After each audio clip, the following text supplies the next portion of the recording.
बिस्मिल्लाहिर्रहमानिर्रहीम। सर जी, section number 2021 मैंने कल पढ़ा था और आज जो आगे सेक्शंस हैं वो पढ़ेंगे। 22 सेक्शन जो है ये डेप्रिसिएशन की बात करता है। डेप्रिसिएशन जिस अकाउंटिंग में अलाउ होती है इसी तरह टैक्स में भी अलाउ होती है, लेकिन टैक्स वालों के डेप्रिसिएशन के अपने अलग रूल्स हैं। टैक्स वाले डेप्रिसिएशन अपनी मर्जी के मुताबिक अलाउ करते हैं, उसके अपने सेट रूल्स हैं। क्या रूल्स हैं वो हम आपको पढ़ा देते हैं। पहली बात है कि डेप्रिसिएशन एज डिडक्शन अलाउ होती है। दूसरी बात ये है, अगर कोई कैपिटल एसेट है और उसका विद होल्डिंग टैक्स नहीं कटा हुआ जो कि कटना चाहिए था उसकी पेमेंट करते वक्त अंडर सेक्शन 52 एंड 53, तो उस एसेट की डेप्रिसिएशन एज डिडक्शन अलाउ नहीं होगी। थोड़ा सा आपको बताऊं कि असल में होता है कि आपने जब पेमेंट की तो आपने जब एसेट खरीदा उसकी पेमेंट की तो आपको टैक्स काट के पेमेंट करनी चाहिए थी। अब अगर आपने टैक्स नहीं काटा तो वो एसेट जो है उसकी डेप्रिसिएशन अलाउ नहीं होगी। बुनियादी तौर पे जब आप टैक्स काटे बगैर पेमेंट कर देते हैं तो वो जो एसेट आपने रिकॉग्नाइज किया होता है उसको टैक्स वाले नहीं मानते, ना ही मानते हैं ना ही उसकी डेप्रिसिएशन एज डिडक्शन अलाउ होती है। सर जी, उसके बाद उसने कहा डेप्रिसिएबल एसेट क्या है। डेप्रिसिएबल एसेट एक ऐसा एसेट है जिसमें तीन खुसूसियात हो। सबसे पहला वो बिजनेस में इस्तेमाल हो रहा हो या अवेलेबल हो कम से कम। दूसरे नंबर पे वेयर एंड टेयर की वजह से उसकी वैल्यू कम हो रही हो। तीसरी वजह यह है कि होली और पार्टली बिजनेस में इस्तेमाल हो रहा हो। बिजनेस में इस्तेमाल हो, वेयर एंड टेयर की उसकी वैल्यू कम हो रही है और यूजफुल लाइफ 1 साल से ज्यादा हो तो ही वो डेप्रिशिएबल एसेट होगा। यहां पर अब अगली बात उसने ये कही है कि डेप्रिशिएबल एसेट है टेंजिबल मूवेबल प्रॉपर्टी या immovable property other than land, unimproved land, structural improvement to immovable property. Structural improvement to immovable property ये क्या है? सर जी, कोई भी तब्दीली, अगर मैं ना इसको पढ़ाते हुए नॉर्मली एग्जांपल देता हूं कि एक गांव और शहर में जो डिफरेंस होता है ना वो स्ट्रक्चरल इंप्रूवमेंट का होता है। शहर में डैम है, शहर में एयरपोर्ट है, शहर में डॉक है, राफ्ट है जो बहरी जहाज से सामान उतारने के लिए जगह होती है। शहर में जो है वो अंडरपास है, शहर में इंफ्रास्ट्रक्चर है, शहर में रोड है, शहर में कार क्या कहते हैं कि ट्रेन है उसका, ये सारा कुछ बिल्डिंग इंफ्रास्ट्रक्चर सारा कुछ शहर के अंदर होता है। तो बुनियादी तौर पे ये स्ट्रक्चरल इंप्रूवमेंट कहलाता है। Structural improvement to immovable property, ये वाली structural improvement to immovable property भी डेप्रिशिएबल एसेट होती है अगर ये 3 क्राइटेरिया पूरा करे। पहला, बिजनेस के लिए इस्तेमाल हो रहा हो। दूसरा, वेयर एंड टेयर की वजह से वैल्यू कम हो। तीसरा, नॉर्मल यूजफुल लाइफ 1 साल से ज्यादा हो। सर,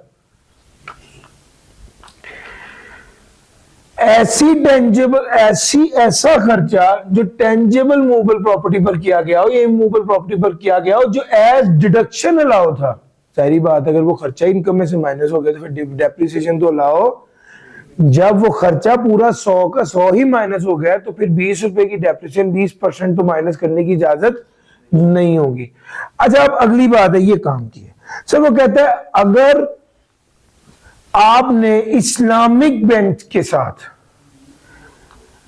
मुशारका अरेंजमेंट किया हुआ और आपने ज्वाइंटली एक एसेट खरीदा है तो समझा जाएगा ये एसेट टैक्स पेयर का है और टैक्स पेयर को उस पूरे एसेट की डेप्रिसिएशन इनकम में से माइनस करने की इजाजत होगी। यानी फॉर एग्जांपल आपने मिजान बैंक के साथ मुशारका अरेंजमेंट किया और एक एसेट प्लांट एंड मशीनरी ले ली, ज्वाइंटली ओन कर ली। अब जब आपने वो plant and machinery jointly on किया है तो वो सारे का सारा वो सारे की सारी डेप्रिसिएशन टैक्स पेयर को एज डिडक्शन लाओगी। हालांकि 50% या 40% या जितना हिस्सा भी मीजान का भी तो है, लेकिन वो कहते हैं नहीं, डेप्रिसिएशन पूरी आपको लाओगी। समझा ये जाएगा कि ये पूरा एसेट आप ही ओन कर रहे हैं अगर ये मुशारका फाइनेंसिंग का अरेंजमेंट है। शर्त क्या है? फाइनेंशियल इंस्टीट्यूशन लाइसेंस पे स्टेट बैंक ऑफ पाकिस्तान या एससीसीबी हो और इस्लामिक बैंकिंग हो और अरेंजमेंट कौन सा होना चाहिए? मुशारके वाला अरेंजमेंट होना चाहिए। स्ट्रक्चरल इंप्रूवमेंट की बात मैंने आपको पहले ही बता दी। एक बात देख लीजिए, रोड, ड्राइववे, कार पार्क। मैंने कहा गांव और शहर का फर्क।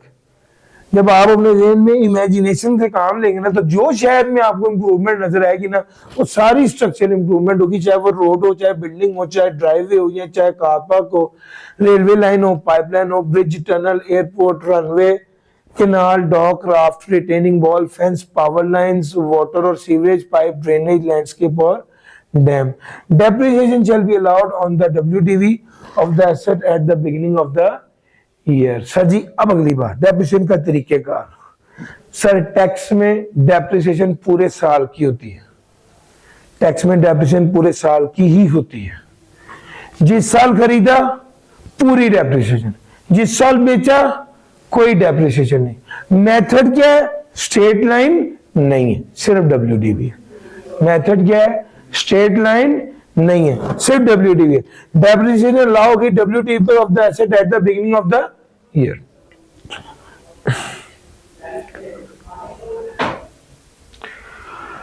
ये वाली बात मैं पहले बता चुका हूं आपको। स्टेट बैंक ऑफ पाकिस्तान के साथ लाइसेंस इस्लामिक फाइनेंशियल इंस्टीट्यूशन है,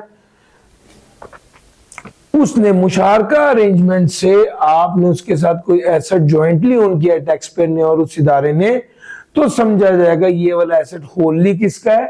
टैक्स पेयर का। इसका मतलब ये है, इससे आपने इंटरप्रेट ये किया, इसका मतलब है उस एसेट की पूरी डेप्रिसिएशन या इनिशियल लॉस माइनस करने की इजाजत होगी टैक्स पेयर को। ये असल में इसमें छुपी काम की बात। रेट्स, सजी रेट्स कहां से मिलेंगे? वो कहता है थर्ड स्केड्यूल में दिए हुए हैं डेप्रिसिएशन के रेट्स। सर जी, ये बिल्डिंग, मैं इसको आमतौर पे कहता हूं भैया, बिल्डिंग 10% और आईटी एयरक्राफ्ट 30%, बाकी सारा कुछ 15%। एक तो ये मोटी मोटी बात है। बाकी हमने 1 मिनट में ये वाला सफा निकाल लेना और इससे कर लेना है। एक बार फिर भी उसने पर्टिकुलर आइटम दी होगी, वो आपको रैंप दे दे और आप कहें ये बिल्डिंग है और 10% लगा दें, तो काम गलत हो जाएगा। चूंकि रैंप के बारे में उसने खास तौर पे कहा है कि भाई उस पर 100% up to ramp build to provide access to person with disability not exceeding 2.5 lakh. ये कितना है? हाँ, एक रैंप 2.5 लाख तक होगा तो 100% एज डिडक्शन लाओगे। तो सर रिस्क क्यों लेना है? अनलेस कोई आइटम बहुत सीधी सीधी है, प्लांट एंड मशीनरी जनरल लिखा हुआ, तो बस ठीक है, फिर 15% लगाओ, काम मुकाओ। फर्नीचर एंड फिक्सचर है, काम मुकाओ। बिल्डिंग है, बिल्कुल सिंपल है, 10% है, ठीक है। एयरक्राफ्ट है, आईटी है, कंप्यूटर है, 30% है। इसमें किताबों की भी बात है। ये जो बुक्स होती हैं use in manufacturing IT aircraft and arrow engine, ये प्रोफेशनल बुक ये ऊपर आ गया हुआ है, ठीक है। प्रोफेशनल बुक भी 15% है, टेक्निकल और प्रोफेशनल बुक ये 30%। अच्छा जनाब, ये सारी चीजें जो है, इसमें मेन पॉइंट ये है कि थर्ड स्केड्यूल, और ये आपने अपने ज़हन में रखना है,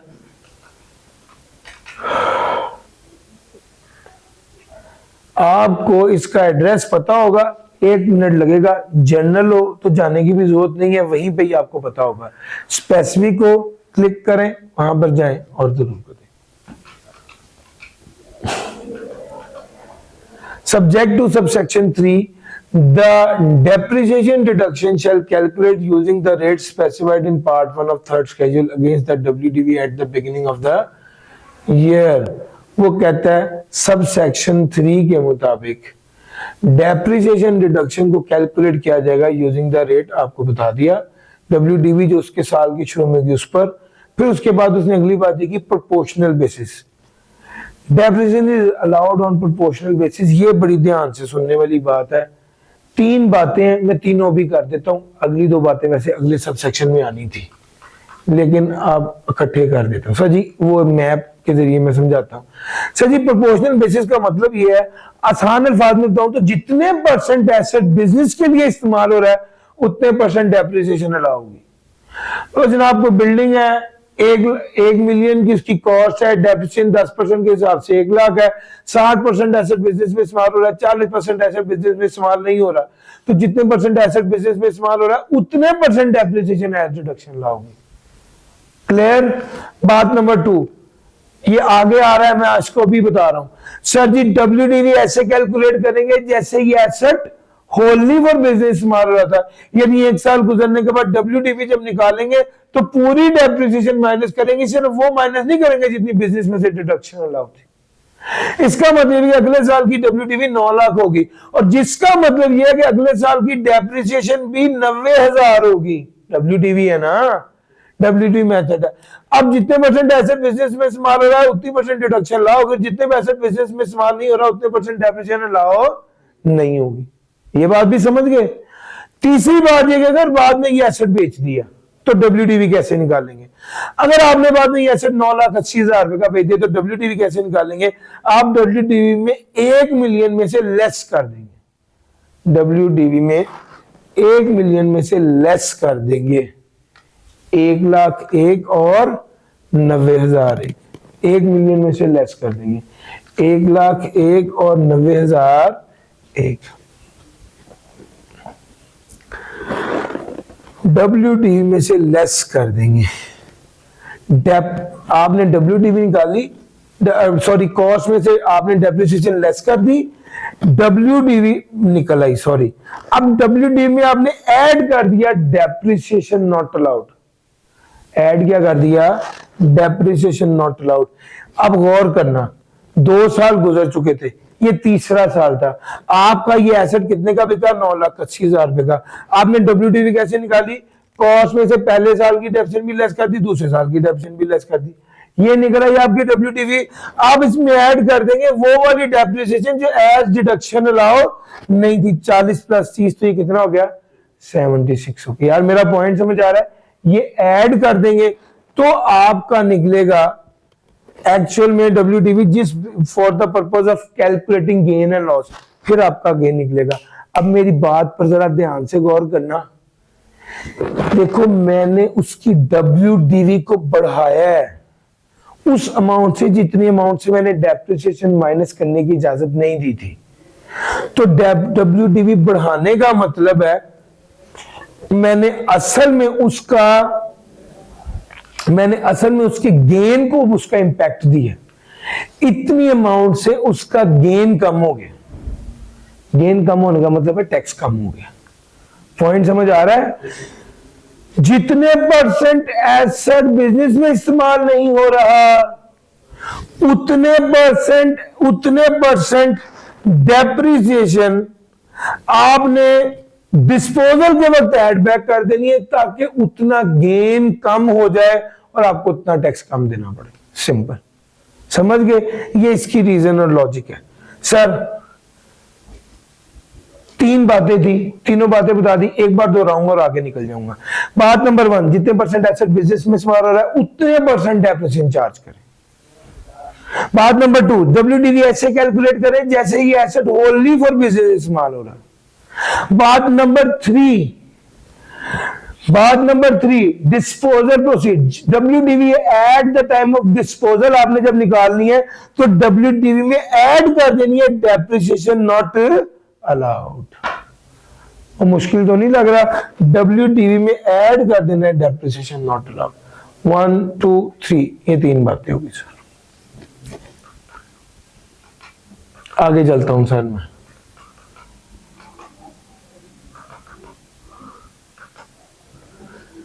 डेप्रिसिएशन प्रोपोर्शनेट बेसिस पर थी, इसका मतलब मैंने आपको समझा दिया। रेट्स आपके साथ डिस्कस हो गए। WDV कैलकुलेशन, WDV कैसे कैलकुलेट करनी है, तो सिंपल सी बात है। अगर एसेट नया है तो कॉस्ट में से इनिशियल अलाउंस लेस करें तो WDV आएगी। अगर एसेट पुराना है तो कॉस्ट में से इनिशियल अलाउंस भी लेस करेंगे और एक्यूमुलेटेड डेप्रिसिएशन भी लेस करेंगे। और सर समझ आ रहा है, सर आप बोल देंगे तो बात बन जाएगी, ठीक है, थोड़ा सा साथ इंटरेक्ट कर देंगे तो ठीक है। वैसे तो यकीनन आपकी ऑब्जर्वेशन बड़ी तेज है, लेकिन बोलने से बात बन जाएगी। ले सर, ठीक हो गया। उसके बाद आगे चलते हैं। सर एक बात उसने बड़ी मजे की कही है, ये सुनिएगा। वो कहते हैं 2023 कॉस्ट थी 100 रुपए की, डेप्रिसिएशन थी 10 रुपए की, WDV थी 90 रुपए। 2024 आ गया, 2024 में उसने कह दिया आपका 2024 का साल एग्जेम्प्ट है, जब उसने कह दिया 2024 एग्जाम्प्ट है तो इसका क्या मतलब है, इस साल की इनकम पे टैक्स लगना ही नहीं। जब इनकम टैक्स नहीं लगना तो फिर डेप्रिसिएशन और सर दर्द में भी नहीं पड़ेंगे। ठीक हो गया, 2025 आ गया। अब 2025 में वो कहता है डब्ल्यूडीवी क्या होगी। सर जी 2024 में तो डेप्रिसिएशन नहीं निकाली, 2025 में डब्ल्यूडीवी होगी 90 रुपए और इस 90 रुपए पे डेप्रिसिएशन रेट लगेगा। यस और no? The answer is no. उसकी वजह यह है, उसकी वजह यह है कि वो कहता है 2000 आप ऐसे 2025 की डब्ल्यूडीवी कैलकुलेट करेंगे जैसे 2024 में नॉर्मली डेप्रिसिएशन कैलकुलेट की है। और मेरा पॉइंट समझ आ रहा है? सर जी ऐसे कैलकुलेट करेंगे, यानी 2024 में आपकी 2024 में आपकी समझा जाएगा कि आपने नॉर्मली 90 रुपए की डब्ल्यूडीवी लेके 9 रुपए की डेप्रिसिएशन चार्ज की और पीछे डब्ल्यूडीवी 81 रह गई और 2025 में आपने 81 डब्ल्यूडीवी ली। यार क्या मेरा पॉइंट पिक कर पाए? इसका मतलब यह है कि अगर फर्नीचर एंड फिक्सचर या कोई डेप्रिशिएबल एसेट था और वो डेप्रिशिएट हो रहा था और दरमियान में एक साल एग्जाम्प्ट आ गया और उससे अगले साल के डब्ल्यूडीवी ऐसे कैलकुलेट करेंगे जैसे पिछले साल में नॉर्मली डेप्रिसिएशन चार्ज हो रही थी। समझ गए? नहीं सर। डिस्पोजल का क्या इफेक्ट होगा? किस चीज का? अगर ये एसेट डिस्पोज करें वो तो उसी साल कर दिया, बात ही खत्म हो गई। अगले साल तो वो एसेट ही नहीं रहा। 26 में डिस्पोज करें, 26 में डिस्पोज करें। हाँ ये इंटरेस्टिंग है। अच्छा देखिएगा 2026 में आपने एसेट डिस्पोज किया तो जाहिर बात है जितनी डेप्रिसिएशन आपने एक्चुअल में लेस की हुई थी सिर्फ वही आएगी ना। जो डेप्रिसिएशन अलाउ ही नहीं थी वो तो, यानी जो डेप्रिसिएशन आपने एज डिडक्शन माइनस नहीं की वो तो नहीं आएगी। Sir ji asset partly used in business, ये बात मैं आपको ऑलरेडी बता चुका हूं। यही तीन बातें अभी जो थोड़ी देर पहले बताई हैं वो इस असल में ये टॉपिक था, asset partly used in business, जिसका मतलब ये है जितने परसेंट एसेट बिजनेस में इस्तेमाल होगा उतने परसेंट डेप्रिसिएशन चार्ज करेंगे, जितने परसेंट एसेट बिजनेस में इस्तेमाल नहीं होगा उतने परसेंट डेप्रिसिएशन चार्ज नहीं करेंगे। डब्ल्यूडीवी कैलकुलेट करेंगे ऐसे जैसे एसेट ओनली फॉर बिजनेस इस्तेमाल हो रहा है। और जब at the time of disposal at WDV in case of partial use of business asset, वो कहता है at the time of disposal आप डब्ल्यूडीवी में ऐड कर देंगे डेप्रिसिएशन डिसअलाउड। ये सर सब सेक्शन 9 में। टोटल डिडक्शन कितनी हो सकती है ये तो आपको पहले ही पता है, कॉस्ट से ज्यादा तो डेप्रिसिएशन डिडक्शन नहीं हो सकती। Gain and loss on disposal,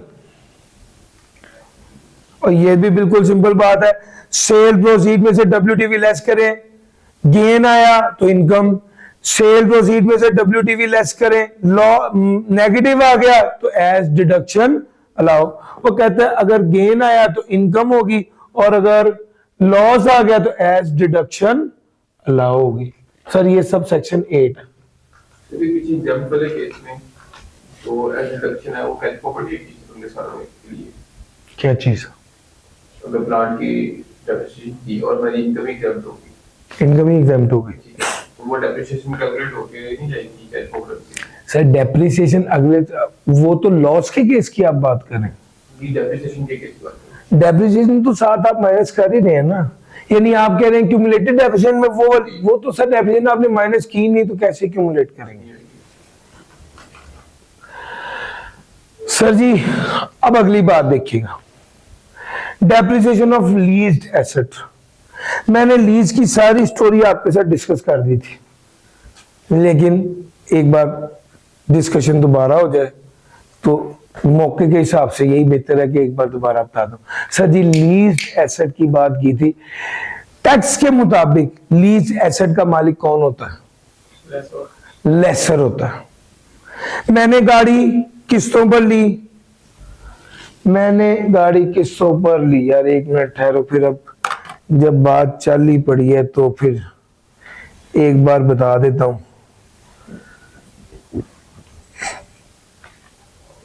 मुझे लगता है लेक्चर 6 कल था ना, ये लेक्चर 5 होना चाहिए।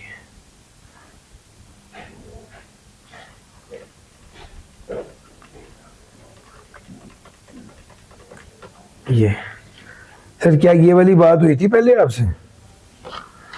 मैंने कहा जल्दी से बता दूं, आगे भी इसने एक दो बार आना है, तो एक बार दोबारा बताने में दिक्कत नहीं है। सर जी आइएगा जरा। सर जी लीज की स्टोरी पूरी ये है, अली इमरान बिजनेस कर रहा है और अली इमरान ने गाड़ी किस्तों पर ली है। बैंक लेसर है, अली इमरान लेसी है। सर अकाउंटेंट क्या कहेगा? गाड़ी अली इमरान की है, और अकाउंटेंट अली इमरान की बुक्स में गाड़ी को रिकॉर्ड भी करेगा, उसकी डेप्रिसिएशन भी लेस करेगा, उसका इंटरेस्ट भी लेस करेगा। लेकिन अगर मैं बात करूं टैक्स की, तो टैक्स वाले कहते हैं अली इमरान तो गाड़ी का किराएदार है, जितना किराया दिया है बस माइनस करो चुप करके। जब हम न्यूमेरिकल कर रहे होते हैं तो न्यूमेरिकल में बात शुरू होती है अकाउंटिंग प्रॉफिट से, न्यूमेरिकल में बात शुरू होती है अकाउंटिंग प्रॉफिट से, जिसका मतलब यह है कि डेप्रिसिएशन अकाउंटेंट ने माइनस की थी, टैक्स वाला कहता है माइनस नहीं करनी है, ऐड करो। इंटरेस्ट एक्सपेंस टैक्स वालों ने माइनस किया था, सॉरी अकाउंटेंट ने माइनस किया था, टैक्स वाला कहता है माइनस नहीं करना। जो अकाउंटेंट ने किया था उसको रिवर्स कर देंगे, दोनों लेस किए थे इसको ऐड बैक कर देंगे, और लेस क्या करेंगे? टैक्स का लीज रेंटल लेस करेंगे। सर मेरा पॉइंट समझ आ रहा है? Sir same goes with here, इसमें यहां पर बात करेंगे हम लेसर, एक अकाउंटिंग और टैक्स। और अगर मैं अकाउंटिंग की बात करूं लेसर के केस में, आप टैक्स वालों के मुताबिक गाड़ी का असल मालिक कौन है? बैंक है, तो वो कहते हैं बैंक वालों को लेसर को डेप्रिसिएशन माइनस होगी। तो यहां पर अकाउंटिंग प्रॉफिट में अकाउंटेंट ने क्या किया होता है? अकाउंटेंट ने बैंक को सिर्फ इंटरेस्ट इनकम ऐड की होती है। आप क्या करेंगे? इंटरेस्ट इनकम इसने ऐड किया, इसको रिवर्स कर देंगे। और टैक्स वाला कहता है भाई तुम मालिक हो, तुम डेप्रिसिएशन भी माइनस करोगे, तुम इनिशियल अलाउंस भी माइनस करोगे। लेट्स से अगर वो एलिजिबल डेप्रिशिएबल एसेट है, तो मैंने गाड़ी की एग्जांपल दी है, उसमें भी अगर वो एलिजिबल डेप्रिशिएबल एसेट है तो इनिशियल अलाउंस भी माइनस होगा, डेप्रिसिएशन और इनिशियल अलाउंस लेस होगा, लीज रेंटल ऐड होगा। सर समझ आ रहा है? यहां पर मैं बताना ये चाह रहा हूं, सर पिक कीजिएगा, मैं यहां पर बताना ये चाह रहा हूं कि लेसर जो होता है टैक्स वालों के मुताबिक वो लीज्ड एसेट का मालिक होता है। टैक्स वालों के मुताबिक उसके अकाउंट्स में एसेट रिकॉर्ड होता है, टैक्स वालों के मुताबिक उसको डेप्रिसिएशन और इनिशियल अलाउंस अलाउ होता है। तो भैया लेसर को डेप्रिसिएशन और इनिशियल अलाउंस माइनस करना। और एक बात वो और कहता है, जहां भी वो ये वाला जुमला लिखता है साथ कहता है लीज रेंटल्स में से माइनस करने की इजाजत है। इसका मतलब कि लीज रेंटल की जो इनकम आ रही है उसमें से डेप्रिसिएशन और इनिशियल अलाउंस आपने लेस करना है। लीज रेंटल में से इनिशियल अलाउंस और डेप्रिसिएशन लेस करेंगे, और इंटरेस्ट इनकम तो पहले ऐड किया हुआ था, इसको क्या कर दिया? अकाउंटेंट ने ऐड किया था, इसको रिवर्स कर दिया। न्यूमेरिकल में जब हम कर रहे होते हैं तो अकाउंटिंग प्रॉफिट से शुरू करते हैं ना, तो अकाउंटेंट ने जो किया हुआ पहला तो उसको रिवर्स किया, और फिर टैक्स वाले जो कह रहे हैं उसको इनकॉर्पोरेट कर दिया। और सर समझ रहे हैं? सर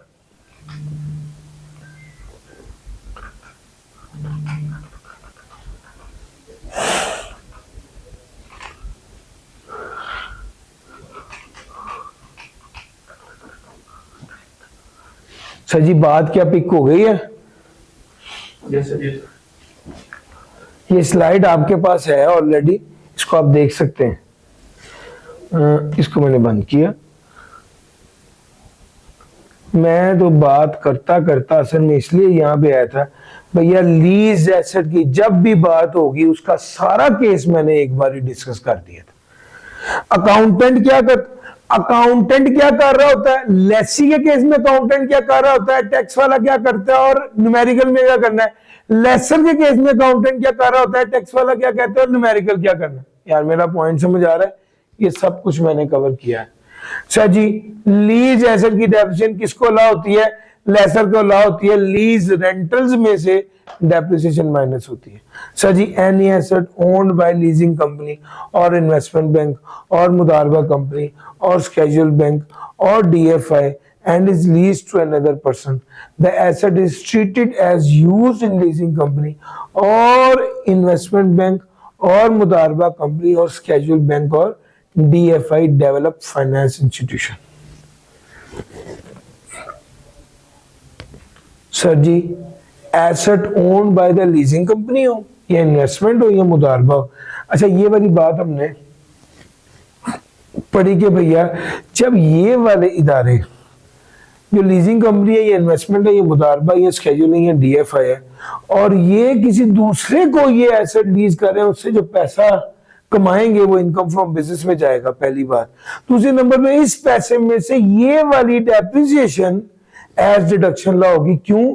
क्योंकि जो लीजिंग कंपनी लेसर होता है उसको मालिक समझा जाता है, और उस मालिक, क्योंकि उसको मालिक समझा जाता है तो उसकी इनकम में से डेप्रिसिएशन अलाउ होती है। जो किस्तें उसको मिल रही है वो इनकम, और जो डेप्रिसिएशन या इनिशियल लॉस है वो एज एन एक्सपेंस अलाउ होता है।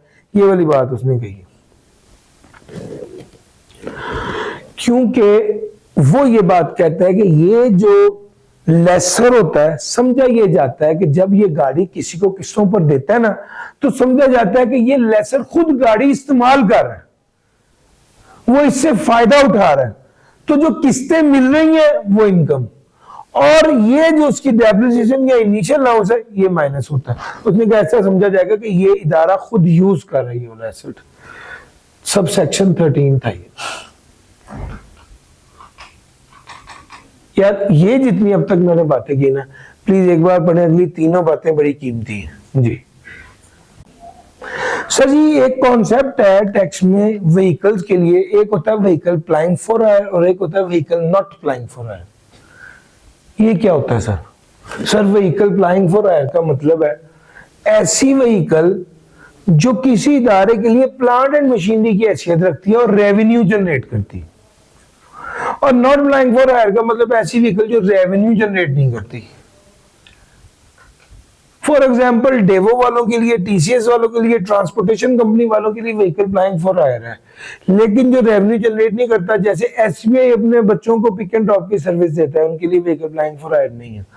या नेस्ले वाले अपने एम्प्लॉयज के लिए सर्विसेज देते हैं, ये पिक एंड ड्रॉप की, तो ये उनके लिए प्लाइंग फॉर हायर नहीं है। या लोगों ने जो अपने एम्प्लॉयज को व्हीकल दी होती है, ये प्लाइंग फॉर हायर नहीं होती।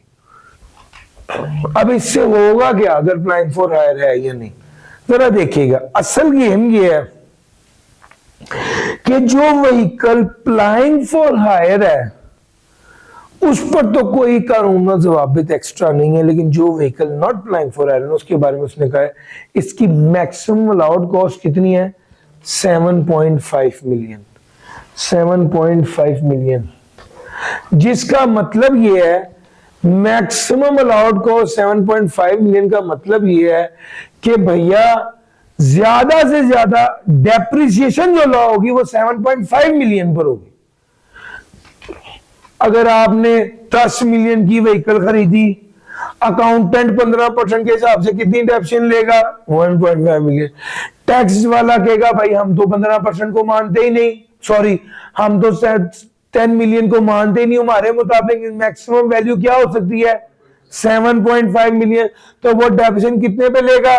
7.5 मिलियन का 15% लेंगे तो 1.125 आएगा। देखिए इतना ही आ रहा है, 7.5 मिलियन का 15%।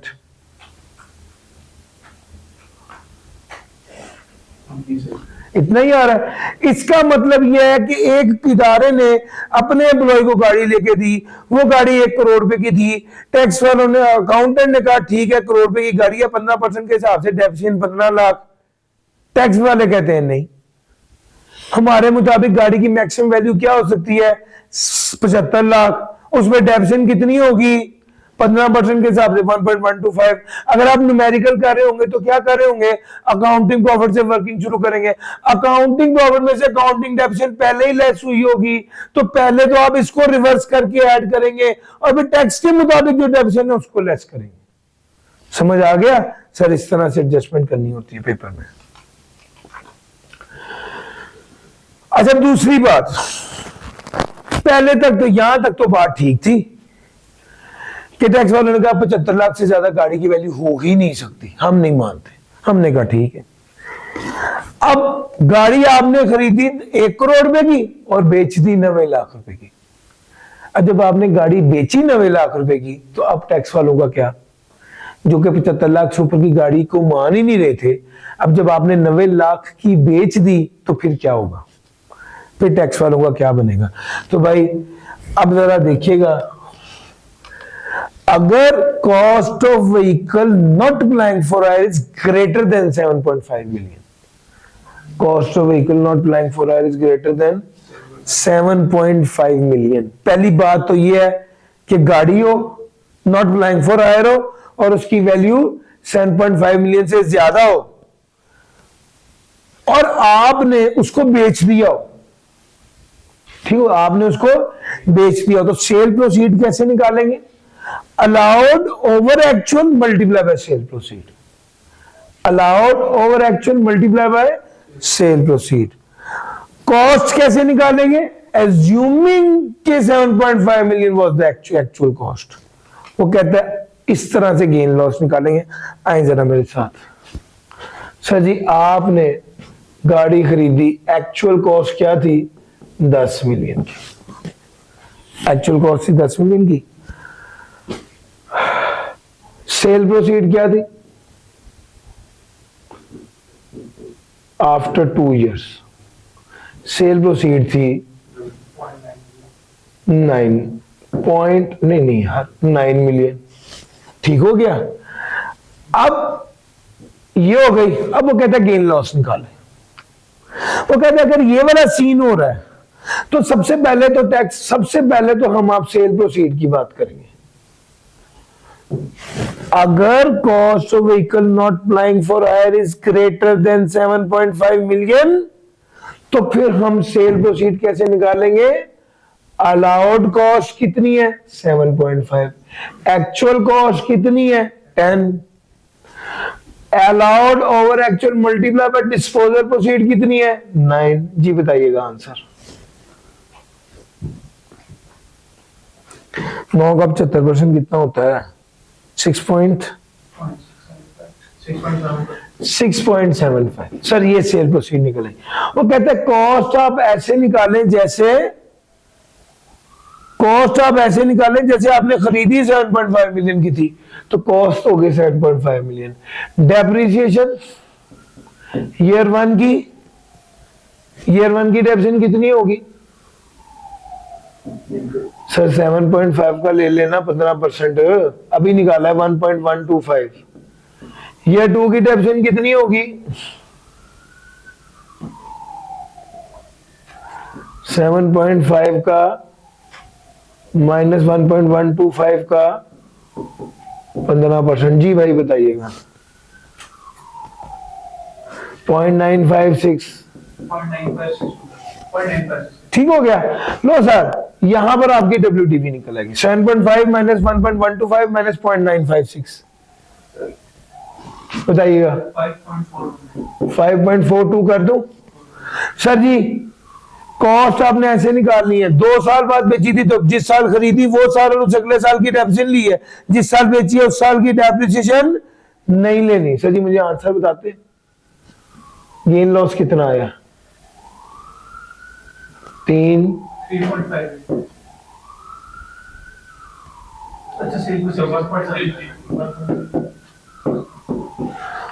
मुश्किल तो नहीं लग रहा सर जी, ये सिंपल सी बात है।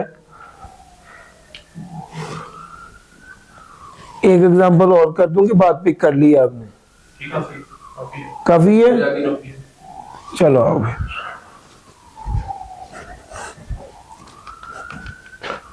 इमूवेबल प्रॉपर्टी सेक्शन 22(13)D, 3 बातें। बात नंबर 1, अगर इमूवेबल प्रॉपर्टी के डिस्पोजल की बात कर रहे हैं और cell proceed greater than cost है, तो कॉस्ट किसके बराबर होगी, सेल प्राइस के बराबर होगी। डिस्पोजल ऑफ इमूवेबल प्रॉपर्टी में अगर sale proceed greater than cost है तो कॉस्ट सेल प्राइस के बराबर होगी और गेन एक्यूमुलेटेड डेप्रिसिएशन के बराबर होगा।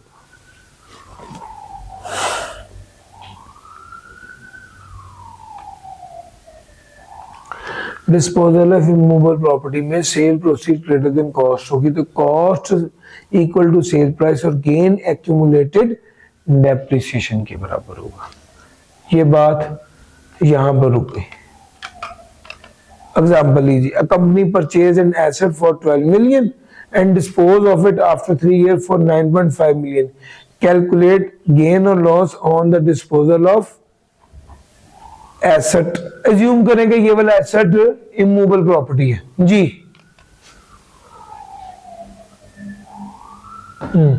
ये वाली बात पहले कर लें। कंपनी ने एसेट खरीदा है 12 मिलियन का, डिस्पोज कर दिया है 3 साल बाद 9.5 मिलियन का।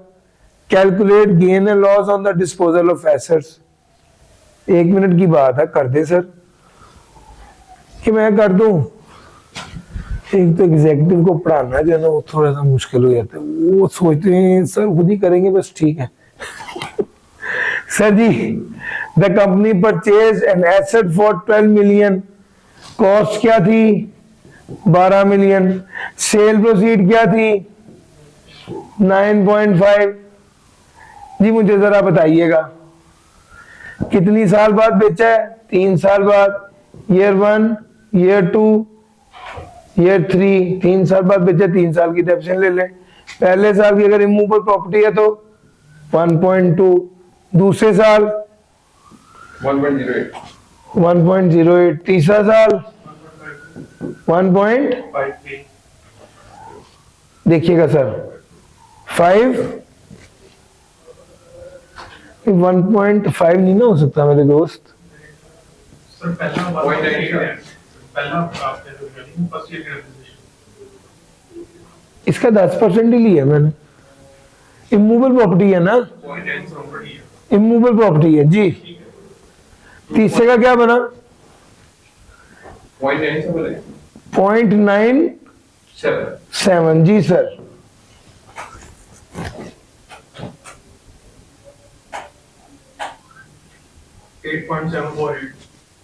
8.745 कर दूं जी। मुझे बताएगा गेन है लॉस है, ये तो 0.75 का गेन है। 0.75 का गेन।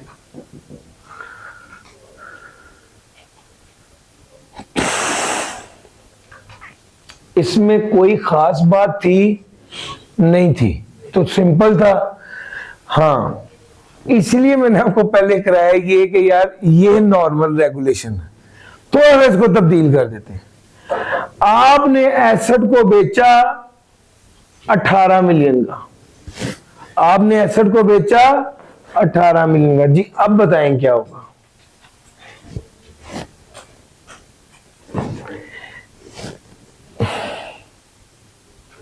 गेन का है जी सर, जितनी क्यूमुलेटेड डेप्रिसिएशन उतना गेन आएगा। बिल्कुल सही कह रहे हैं आप 3.25। सर जी। अब इस केस में करना पता है क्या? अब इस केस में वैसे नहीं करना जैसे आपने अभी की है। क्यों?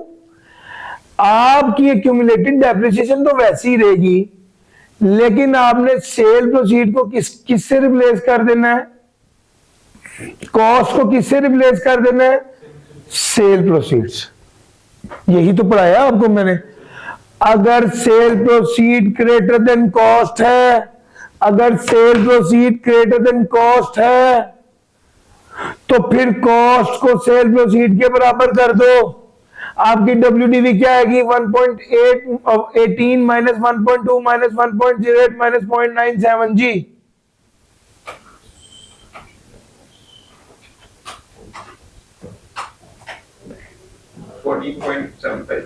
14.75। गेन कितना आएगा?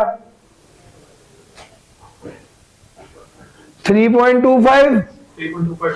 और ये किसके बराबर होगा सर? इन तीनों को भी टोटल करेंगे भी 3.25।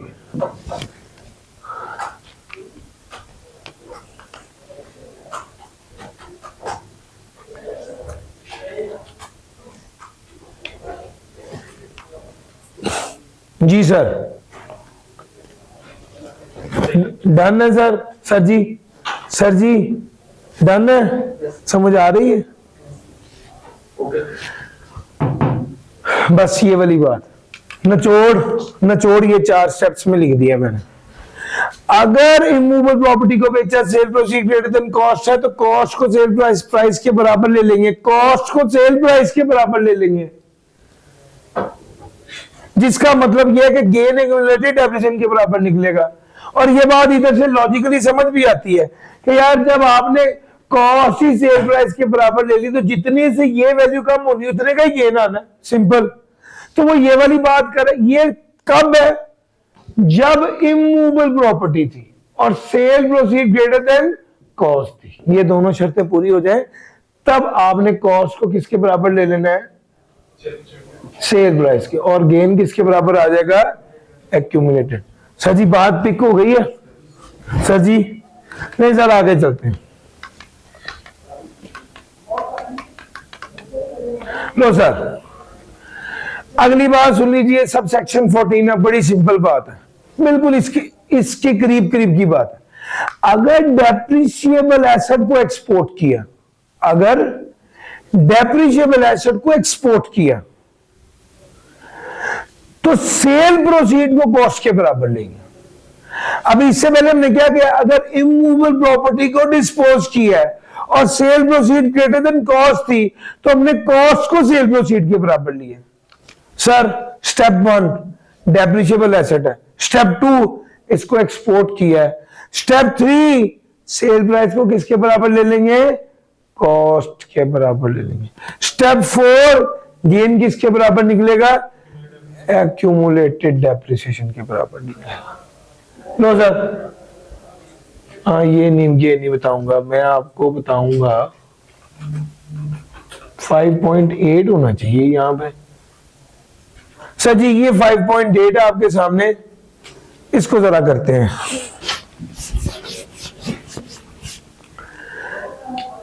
मिस्टर जे ने एक्सपोर्ट किया computer which was previously used as a fix asset in the business to Bangladesh. कितने का? 3 लाख का। सेल प्रोसीड क्या थी? 3 लाख की। कॉस्ट ऑफ द एसेट क्या था? कॉस्ट ऑफ द एसेट क्या था? 2 लाख था।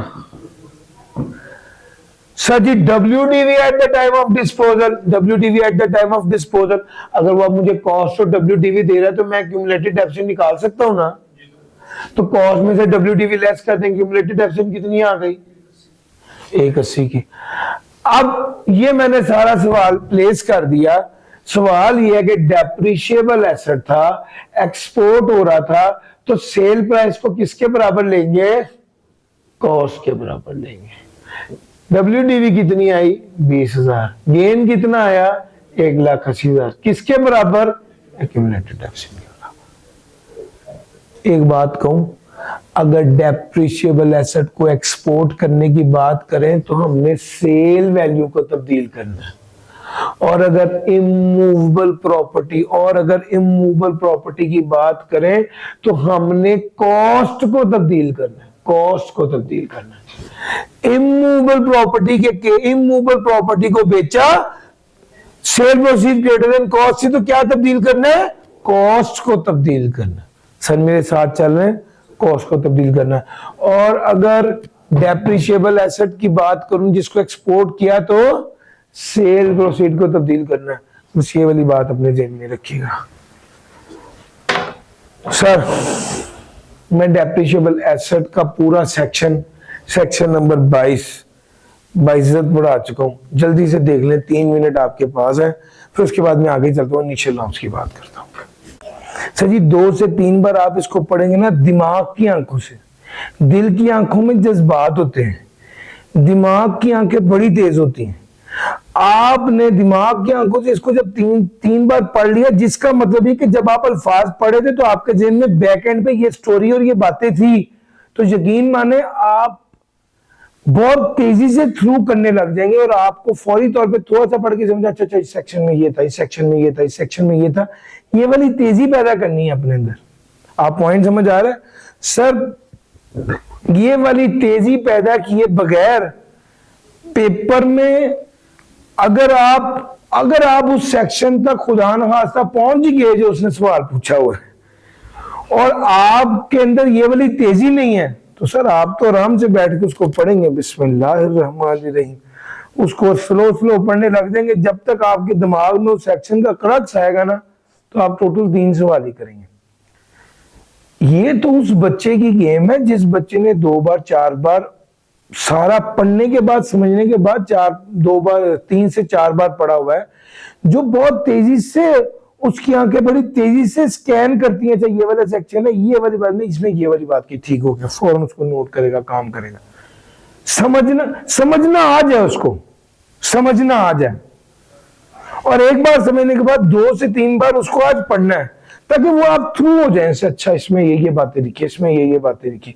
उस दिन समझना नहीं है, उस दिन प्रिपेयर्ड बच्चा वो है जो सब सेक्शन की तरफ देखे और सब सेक्शन उसको खुद बाहर निकल के बताए, भाई मेरे अंदर ये लिखा हुआ है, वही वाली बात जो तुमने पहले पढ़ी थी। तभी तो आपको दोस्ती करा रहे हैं ऑर्डिनेंस से। जिस बच्चे ने सब सेक्शन को पहले 2 बार 3 बार 4 बार पढ़ा हुआ है, वो सब सेक्शन खुद बाहर निकल के उसको बताता है कि मेरे अंदर ये बात लिखी है। नहीं तो जो सब सेक्शन आप यहाँ सेक्शन पढ़ रहे हैं, उसको 3 बार पढ़ के देख ले, समझ आ जाए, फिर उसके बाद एक नया सेक्शन शुरू करें, आपको दोनों में फर्क समझ आ जाएगा। सर आपने इंटरप्रेट करना होता है, आपने समझना होता है। समझे वे को सिर्फ इशारा चाहिए, और जिसने बिल्कुल समझा नहीं हुआ, तो पहली बार तो उसको बिल्कुल ही वो समझ तो कहते अच्छा मैं एक बार फिर कोशिश करना, वो तो ऐसे शुरू होता है स्लो स्लो। तो पेपर में मुकाबला उस बच्चे का नहीं है जिस बच्चे को समझ नहीं है, पेपर में मुकाबला उस बच्चे का है कि जिसको बहुत तेज समझ आती है, जिसको ऑर्डिनेंस खोलने की जरूरत नहीं पड़ती। इन दो के दरमियान मुकाबला है। एक बच्चा जो कहते हैं हाँ यार वो मुझे पता है, मैं क्यों खोल के अपना टाइम जाया करूं, मेरे ज़हन में आ गया फलां जगह पर फलां लिखा हुआ है, वो ऑर्डिनेंस नहीं खोलता और वो सोल्यूशन लिखने लग जाता है। एक वो बच्चा है, और एक वो बच्चा है जो ऑर्डिनेंस पर फौरी जाता है, उसे सब सेक्शन पता है, ये सेक्शन है यहाँ पर करके लिखा हुआ है, वो फौरन से देखते उसे समझ आ जाता है, वो हल करने लग जाता है। इन दो के दरमियान मुकाबला हो रहा है किसने पास होना या नहीं होना। वो जो तीसरा बच्चा है ना, जो पेपर में बैठ के कह रहा है अच्छा मैं पढ़ता हूं इसके अंदर क्या लिखा हुआ है, वो कोशिश कर रहा है इंशाल्लाह उसको अगली अटेम्प्ट में समझ आएगी कि यार है बात तल्ख लेकिन है बात यही। क्या ख्याल है सर जी? उसको अगली अटेम्प्ट में समझ आनी है कि यार फास्ट चाहिए काम। तो आपने जितनी पहले बेस बना दी, वो सब सेक्शन ने खुद उठ के आपको बताना है मेरे अंदर ये लिखा हुआ है भाई, पेपर में ये लिखो।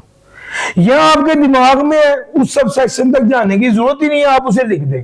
इन दो के दरमियान में से आपने किसी स्टेटस पर होना।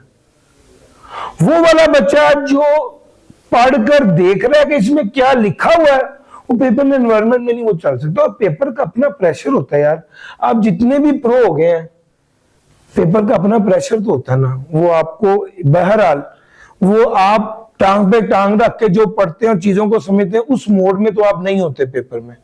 तो उस प्रेशर की वजह से चीजें बहुत इजीली समझ भी नहीं आ रही होती। जो चीज पढ़ी हुई है वो काम देगी, जो चीज नहीं पढ़ी हुई पेपर में वो नॉर्मली काम नहीं देती। हाँ, जिन लोगों ने कुछ भी नहीं पढ़ा हुआ वो कहते जी हमारे तो 26 नंबर आ गए, हमने कुछ भी नहीं पढ़ा था, तो वो उतना की है कि 25 26 30 नंबर आ जाए। लेकिन 50 नंबर लेने के लिए वही बंदा एलिजिबल होगा जो कि जिसने सारा कुछ पहले पढ़ा होगा और वो पेपर में पढ़े वैसे पिक कर रहा होगा। उससे भी आइडियल ये है कि वन ऑफ चीज है जिसको आपको देखने की जरूरत पड़े, बाकी चीजें वो जो आपके दिमाग में हो और आप उसको पकड़ें और हल करें। यही गेम है सर। ये वाली पेस आपने बनानी है। जब आप ये वाली पेस पर पहुंच जाए तो दिक्कत नहीं है, इंशाल्लाह सवाल खुद होंगे। सर जी इनिशियल अलाउंस क्या है? इनिशियल अलाउंस क्या है? इनिशियल अलाउंस को पढ़ाने से पहले हम देखेंगे डेप्रिशिएबल एसेट दो तरह के होते हैं। एक होता है एलिजिबल डेप्रिशिएबल एसेट, एक होता है एलिजिबल डेप्रिशिएबल एसेट और एक होता है अदर डेप्रिशिएबल एसेट। अगर मैं एलिजिबल डेप्रिशिएबल एसेट की बात करूं तो वो कहता है भैया इसको छोड़ो, क्या है जो एलिजिबल डेप्रिशिएबल एसेट नहीं होते उसकी बात कर लेते। Vehicle not applying for hire eligible depreciable asset नहीं होता। ये अभी जिस व्हीकल की बात कर रहे थे जिसकी मैक्सिमम अलाउड कॉस्ट कितनी थी 7.5 मिलियन, ये वाला एलिजिबल डेप्रिशिएबल एसेट नहीं होता। सर फर्नीचर एंड फिक्सचर नहीं होता। Second hand plant and machinery जो कि पाकिस्तान में इस्तेमाल हुई है एलिजिबल डेप्रिशिएबल एसेट नहीं होता। वो वाला एसेट जिसकी कॉस्ट एज डिडक्शन ला हो गई हो वो तो एसेट ही नहीं होता, वो तो खत्म हो गया, वो तो एक्सपेंस आउट हो गया। और इमूवेबल प्रॉपर्टी ये सारे एलिजिबल डेप्रिशिएबल एसेट नहीं होते। इसका मतलब ये कि एलिजिबल डेप्रिशिएबल एसेट नहीं है, यानी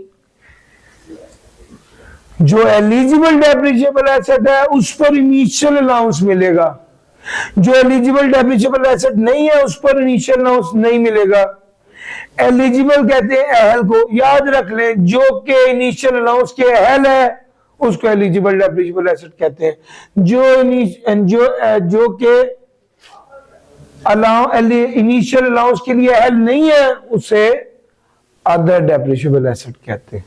Vehicle not applying for hire, furniture and fixture, plant and machinery used previously in Pakistan, plant and machinery deduction allowed for entire cost or immovable property। Sir ji 1 2 3 4 5 ये एलिजिबल डेप्रिशिएबल एसेट नहीं है, इस पर initial allowance नहीं मिलना।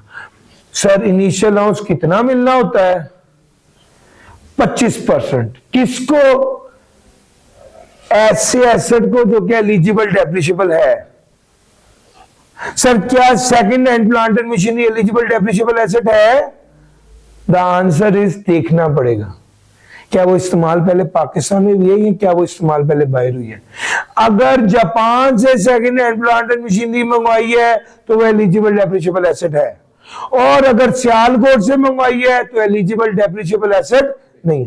बस एक theme असल में ये है कि भैया एलिजिबल इनिशियल अलाउंस सिर्फ एक बार मिलता है। वो पाकिस्तान में जिसने पहली बार लिया अगर वो ले चुका है तो आप नहीं ले सकते। अगर बाहर से मंगाया तो पाकिस्तान में पहले किसने इनिशियल अलाउंस नहीं लिया आप ले सकते हैं। सर जी आपने कोई प्लांट एंड मशीनरी लीज कराया है और वो आप उसके मालिक बन गए, लीज से ओन में आ गया, क्या इस पर इनिशियल अलाउंस मिलेगा? क्यों जी? वो पहले बैंक ने ले लिया है। यार मेरा पॉइंट समझ आ रहा है? लेसर कौन था? मालिक लेसर था ना। मालिक ने इनिशियल अलाउंस पहले क्लेम कर लिया, तो अब आप उसको मालिक बन के जब ट्रांसफर हुआ तो आप इनिशियल अलाउंस क्लेम नहीं कर सकते। समझ गए? सर इनिशियल अलाउंस एक बार मिलना है। Vehicle not applying for hire, Daewoo ने अगर गाड़ी इंपोर्ट की है बाहर से, सेकंड हैंड की है, इनिशियल अलाउंस मिलेगा या नहीं मिलेगा? Sir vehicle not applying for hire है या व्हीकल अप्लाइंग फॉर हायर है? डेवो के लिए गाड़ी, डेवो के लिए व्हीकल बस जो है वो अप्लाइंग फॉर हायर है।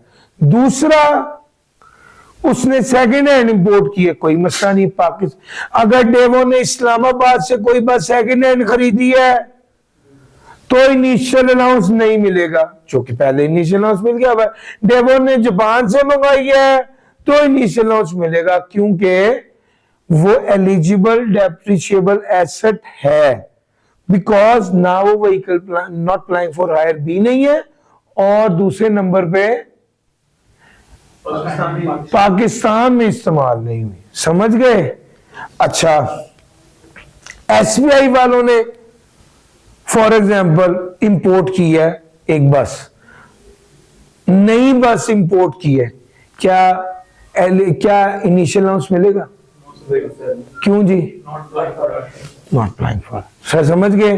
तो भैया सबसे पहले ये देखना, ये इनमें से कोई चीज नहीं होनी चाहिए भैया। अगर वो नॉट अप्लाइंग फॉर हायर है, एलिजिबल डेप्रिशिएबल एसेट नहीं है, इनिशियल अलाउंस नहीं मिलेगा। फर्नीचर फिक्चर इनिशियल अलाउंस नहीं मिलेगा। सेकंड हैंड पाकिस्तान में इस्तेमाल हुई है, इनिशियल अलाउंस नहीं मिलेगा।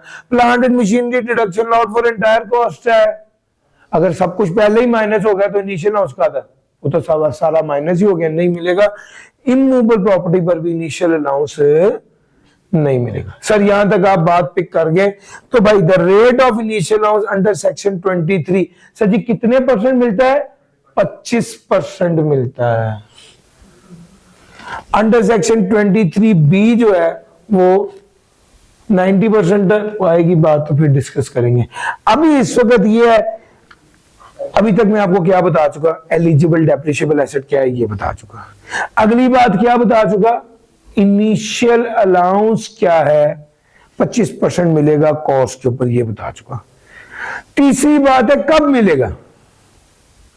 जब वो बिजनेस में इस्तेमाल होगा या जब कमर्शियल प्रोडक्शन स्टार्ट होगी, विच एवर इज, जब वो कब इस्तेमाल होगा, बिजनेस में इस्तेमाल होगा, या कमर्शियल प्रोडक्शन स्टार्ट होगी, विच एवर इज लेटर। यानी अगर वो बिजनेस में इस्तेमाल हो रहा है, मिसाल के तौर पे अभी बिजनेस की कमेंसमेंट नहीं हुई, बिजनेस की एक्चुअल प्रोडक्शन शुरू नहीं हुई, बिजनेस में इस्तेमाल हो रहा है ताकि उससे रनिंग पीरियड करें, उस वक्त नहीं। सर समझ आ रहा है? जब कमर्शियल प्रोडक्शन स्टार्ट हो गई या जब बिजनेस के लिए इस्तेमाल होना शुरू हुआ, विच एवर इज लेटर, तब मिलेगा। सर जी अगली एक और बात भी है, उसने एक बार पास पेपर में पूछा हुआ है कि प्लांट एंड मशीनरी फ्रांस में इस्तेमाल हो रही है, नहीं फ्रांस में खरीद के इस्तेमाल, इनिशियल लॉन्च मिलेगा? सर जी इनिशियल लॉन्च सिर्फ तब मिलता है जब वो पाकिस्तान में इस्तेमाल हो, पाकिस्तान में इस्तेमाल हो। सर एलिजिबल डेप्रिशिएबल एसेट वाली बात की, इनिशियल अलाउंस 25% है ये बात की, पाकिस्तान में इस्तेमाल हो ये बात की, जब बिजनेस में इस्तेमाल हो या जब कमर्शियल प्रोडक्शन स्टार्ट हो जाए, विच एवर इज लेटर, ये वाली बात करती। कॉस्ट क्या होगी? सेक्शन 76 नॉर्मली बता दूं, जो काउंटिंग के मुताबिक कॉस्ट है वही कॉस्ट। क्या लेसर को इनिशियल अलाउंस माइनस करने की इजाजत होती है? यस। अगर मैंने प्लांट एंड मशीनरी किस्तों पर ली है और वो एलिजिबल डेप्रिशिएबल एसेट है, तो जो बैंक है मालिक वो है, उसको इनिशियल अलाउंस माइनस करने की इजाजत होगी। यस। मैंने गाड़ी किस्तों पर ली है, तो अगर गाड़ी एलिजिबल डेप्रिशिएबल एसेट है ही नहीं, तो जाहिर बात है बैंक को भी माइनस करने की इजाजत नहीं होगी। अच्छा जी, यार एक बात और है, अक्सर वो आपको बता देता है कि भैया ओपनिंग WDV क्या है, ओपनिंग WDV बता देता है, कुछ एसेट नए खरीदे हैं, कुछ एसेट बेचे हैं, और वो आपको कहता है जनाब इसकी डेप्रिसिएशन निकालो। इसका एक शॉर्टकट फॉर्मूला है। सर जी जब भी आपने ओपनिंग WDV लेनी है ना, पहले वो एसेट्स लेस कर देने हैं, WDV of the assets less कर देनी जो बेचे। ओपनिंग W में से WDV ऑफ द एसेट जो बेचे उसको क्या कर देना है? लेस कर देना। फिर आपने ऐड कर देने हैं जो एसेट खरीदे हैं, लेकिन उसको ऐड करने से पहले आपने देखना है कि कौन सा एसेट है, एलिजिबल डेप्रिशिएबल एसेट है या अदर डेप्रिशिएबल एसेट है। क्योंकि अगर एलिजिबल डेप्रिशिएबल एसेट होगा तो उसकी कॉस्ट में से इनिशियल अलाउंस लेस करने के बाद ऐड करना। वो मेरा पॉइंट पिक कर रहे हो? कॉस्ट में से इनिशियल अलाउंस लेस करने के बाद ऐड करना। और अगर अदर डेप्रिशिएबल एसेट है फिर तो ऐसे ही निकाल दो, ऐड कर दो। अब ये आपके पास आ गई WDV, अब इस पर डेप्रिसिएशन का रेट लगा। आपने डेप्रिसिएशन कैलकुलेट करनी थी ना, ओपनिंग WDV में पहले जो एसेट बेच दी है उसकी WDV लेस करें, फिर जो एसेट नए खरीदे हैं उसमें देखें कौन सा एलिजिबल डेप्रिशिएबल एसेट है या नहीं। अगर एलिजिबल डेप्रिशिएबल एसेट है तो इनिशियल अलाउंस लेस करने के बाद ऐड करें। क्योंकि ये आप जो अमाउंट तैयार कर रहे हैं, ये कौन सी अमाउंट है जिस पर रेट लगना है 15%। और मैंने आपको बताया है कि जनाब आपकी WDV क्या होती है, कॉस्ट में से इनिशियल अलाउंस लेस करने के बाद WDV निकलती है नए एसेट की। और अगर एसेट पुराना हो तो कॉस्ट में से इनिशियल अलाउंस भी लेस होता है और एक्यूमुलेटेड डेप्रिसिएशन भी लेस होती है। वो सर समझ आ रहा है? तो ये जो डिस्पोजल प्लास्टिक है वो ये क्लोजिंग WDV सर क्लोजिंग तो भी साल के दौरान बेच दी तो क्लोजिंग तो नहीं हो सकती ना, तो बेचा जो वही लेस की। अच्छा मेरी बात सुनो, देखिए सर आप कंफ्यूज हो गए? नहीं सर मैं आपसे क्या बात करने लगा था, हाँ 100 रुपए का एसेट था, सबसे पहले आपने इनिशियल अलाउंस लेस करना होता है अगर एलिजिबल डेप्रिशिएबल एसेट है, फिर उसके बाद इस पर डेप्रिसिएशन रेट लगता है 15%। कितना बनेगा? 1.125 नहीं 11.25, ये बनेगा 63.75। तो पहले साल में तकरीबन 36.25% तो माइनस करने की इजाजत होती है पहले साल ही, अगर एलिजिबल डेप्रिशिएबल एसेट हो। दिमाग खुल रहा है सर आपका? मैं क्या कहना क्या चाह रहा हूं, 100 रुपए की चीज लेंगे तो 36.25 तो पहले साल ही माइनस करने की इजाजत होगी अगर वो एलिजिबल डेप्रिशिएबल एसेट है। पहले तो एक बात ये पिक कीजिए। दूसरी बात ये पिक कीजिए कि भैया ये वाली वो अमाउंट है जिस पर रेट लगना, 100 रुपए पर 15% नहीं लगना अगर एलिजिबल डेप्रिशिएबल एसेट। पॉइंट समझ आ रहा है? तो कॉस्ट में से पहले इनिशियल लॉस लेस करना है, फिर उस पर डेप्रिसिएशन वाला रेट लगाना। पॉइंट पिक कर लिया सर आपने? लो सर, अगर ये दोनों बातें आपने पिक की तो फिर मुझे एक बात और बताने दो। इसका मतलब ये है कि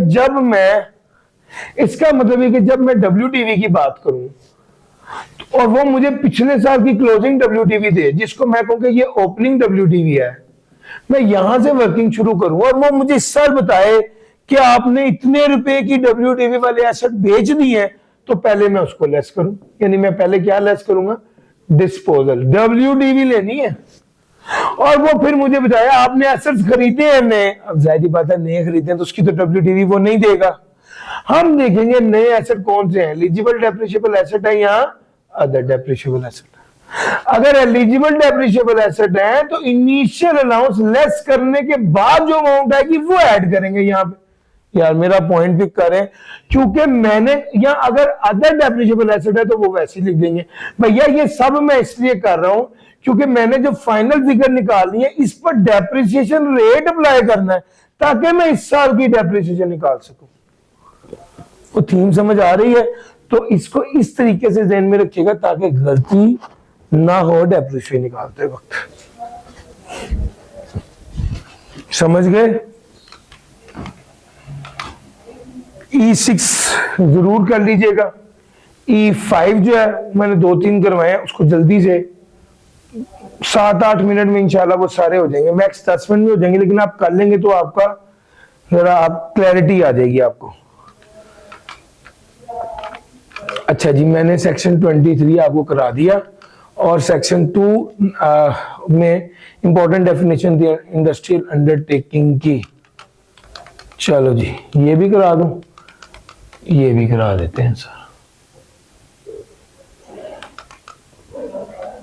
यार ये पुरानी है लेकिन मैं करवा देता हूं सर जी। इंडस्ट्रियल अंडरटेकिंग की क्या बात करने लगा हूं मैं सर जी? 2 तरह की, वो कहता है कि 10 या 10 से ज्यादा लोग इंडस्ट्रियल अंडरटेकिंग, पहली बात है पाकिस्तान में हो, दूसरी बात है बंदे कितने हो। अगर तो कैपिटल इंटेंसिव है तो 10 बंदे, अगर लेबर इंटेंसिव है तो 20 या 20 से ज्यादा बंदे, अगर कैपिटल इंटेंसिव है तो 10 या 10 से ज्यादा बंदे। काम क्या करते हो? मैन्युफैक्चरिंग का, शिप बिल्डिंग का, बिजली को बना रहे हैं, कन्वर्ट कर रहे हैं, ट्रांसमिट कर रहे हैं, डिस्ट्रीब्यूट कर रहे हैं, या माइनिंग ऑयल वेल के साथ काम कर रहे हैं, या person directly involve in construction of building, road, bridge and other such structure, या resident company engage in the hotel business, या telecommunication company operating under the licence of PTA। Sir मेरा पॉइंट समझ आ रहा है? ये सारी बातें लिख दी मैंने। टेलीकॉम या रेजिडेंट कंपनी होटलिंग बिजनेस कर रही है, या रोड और कंस्ट्रक्शन का काम कर रही है, या माइनिंग ऑयल वेल का काम है। यार यही है कि कीवर्ड ही आपको पता होना चाहिए ना सर, समझ आ रहा है? इसको 2 से 3 बार पढ़ेंगे आपके दिमाग में अच्छा इंडस्ट्रियल अंडरटेकिंग में ये चीज है। जब भी इंडस्ट्रियल अंडरटेकिंग आएगी आपके जहन में ये लिस्ट आनी चाहिए। मैन्युफैक्चरिंग कर रहे हो, शिप बिल्डिंग कर रहे हो, बिजली बना रहे हो पानी से, या माइनिंग कर रहे हो, या कंस्ट्रक्शन कर रहे हो, या होटल का बिजनेस हो, या टेलीकॉम हो। बंदे कितने हो? अगर कैपिटल इंटेंसिव है 10 या 10 से ज्यादा, अगर लेबर इंटेंसिव है 20 या 20 से ज्यादा। काम कहां कर रहे हो? पाकिस्तान में। ये गिनती की 7-8 बातें आपके जहन में होनी चाहिए। यार एक छोटा सा सेक्शन है, दिल चाहता है मैं वो कर लूं, और वैसे तो ये वाली बातें अगर आज कराऊं ना तो बड़ा ही फायदा है। सारी मेहनत मैंने की है डेप्रिसिएशन वाली, सिर्फ मैंने उसको कॉपी पेस्ट ही करना। लेकिन आप लोगों के पास टेक्नोलॉजी है कॉपी पेस्ट करने की, मेरे पास नहीं है, मुझे दोबारा ही डिस्कस करना पड़ेगा। लेकिन मेरे पास टाइम थोड़ा शॉर्ट है। मैं एक काम करता हूँ, मैं सेक्शन 25 करा देता हूँ। आदत है मुझे थोड़ा सा लेट करने की सर को, तो उतना 5 मिनट में जरूर लेट करूंगा। सर जी प्री कमेंसमेंट एक्सपेंडिचर क्या होते हैं? सेक्शन 25 है, ये कराएंगे। प्री कहते हैं पहले, कमेंसमेंट कहते हैं शुरुआत। कारोबार की शुरुआत करने से पहले के जो खर्चे वो प्री कमेंसमेंट एक्सपेंडिचर कहलाते हैं, जैसे कि फिजिबिलिटी स्टडी की कॉस्ट, जैसे कि प्रोटोटाइप की कंस्ट्रक्शन, जैसे कि ट्रायल प्रोडक्शन एक्टिविटीज।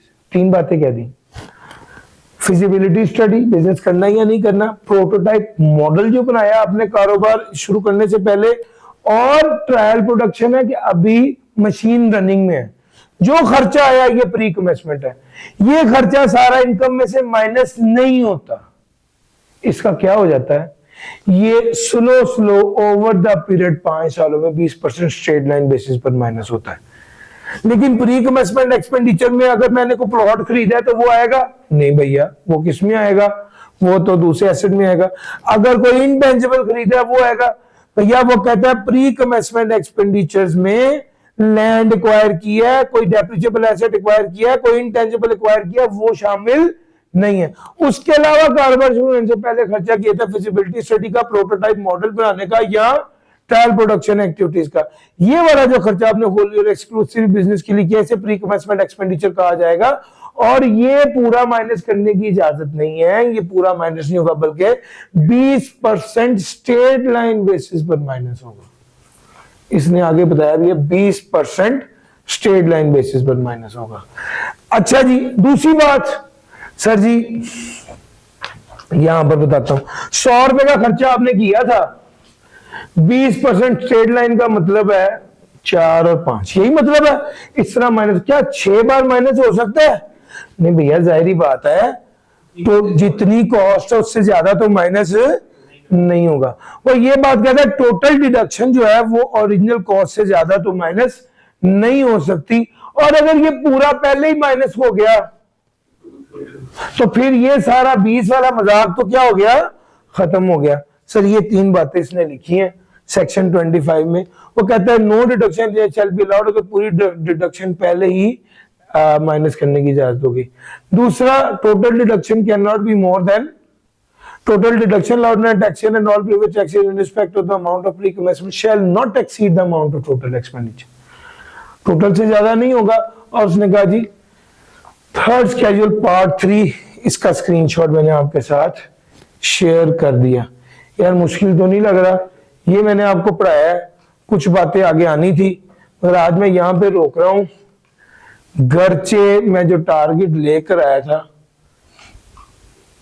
उसको पूरा नहीं कर सका, क्योंकि मैं ना दरमियान में वहां पर थोड़ा कोशिश कर रहा था कि आप जैसे रिस्पॉन्ड करते, आपने जैसे रिस्पॉन्ड किया मुझे लगा थोड़ी प्रैक्टिस मुझे करा देनी चाहिए।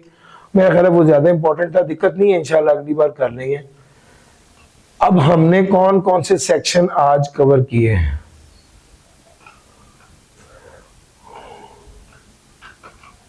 ये क्या है, हाँ हमने कौन कौन से सेक्शन आज कवर किए हैं।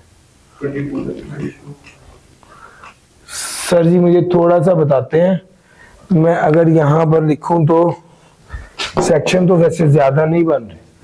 सेक्शन नंबर 22 और 23 और 25 बस जी, हाँ डेफिनेशन है।